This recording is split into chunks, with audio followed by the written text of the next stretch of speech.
Hello mga mother, it's me, mother of 3 little girls, Violet, Pink, and Gray. Mga mother, for today's video nga pala ay maaga akong nagising. Lunis kasi mother, kasi may flag ceremony. Diyan nga mga mother ay magluluto ako ng agahan namin. Sa nga pala, sunny side up na luto sa itlog ang niluto ko dyan kasi naman yun talaga ang favorite ng aking mga anak.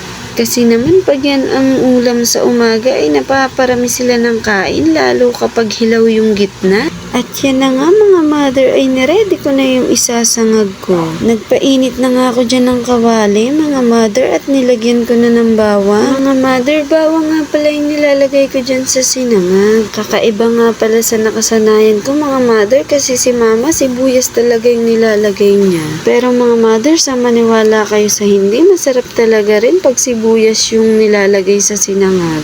Bigla ko ngang na-miss si mama mga mother. Ganun pala talaga no mga mother, kahit nanay ka na, di mo pa rin maiwasan na mamiss yung magulang mo. Sobrang sarap kasi sa pakiramdam mga mother, na kahit may pamilya ka na, pero yung magulang mo, nandyan pa rin palagi sa tabi mo. Masasabi kong napakaswerte ko sa aking mga magulang mga mother. Kasi alam naman namin na hindi kami mayaman, pero natuto kaming makontento sa kung anong wala at meron. At maging masaya sa malaki o sa maliit na bagay. Ayan mga mother, ay napakwento na nga po ang mother nyo. Malapit-lapit na nga palang maluto dyan yung niluluto ko mga mother. Gusto ko kasi talaga mother sa sinangag ay yung medyo nag-golden brown din siya. Ayan na nga mga mother at na-ready ko na. At ayan na nga po mga mother at nag-pray na nga ang aking ate Violet at ate Pinky. At pagkatapos nga mga mother ay sabay na silang kumain. Sa nga pala mga mother ay gulo-gulo pa yung buhok nila dyan kasi naman pinakain ko muna sila. At pagkatapos nga mga mother ng kainan ay ipitan portion naman kami.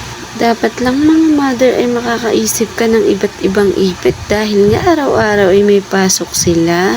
Mga mother, sanreyo lang talaga ang aking sandata dyan sa pag-iipit. Bonus na lang mga mother kung meron kami dyang mga clip. Pero malimit talaga mga mother, sa Sanreo pa lang ay magaganda na yung mga buhok ng aking mga anak. Kailangan talaga mga mother ay palaging nakatali ang kanilang mga buhok. At ayan na nga mga mother at nilagyan ko pa pala dyan ng towel sa likod si Ate Frankish. At ayan na nga mga mother at si Ate Frankish naman ang sunod kong inipitan. Hindi ko lang pala na i-video ng lahat mga mother.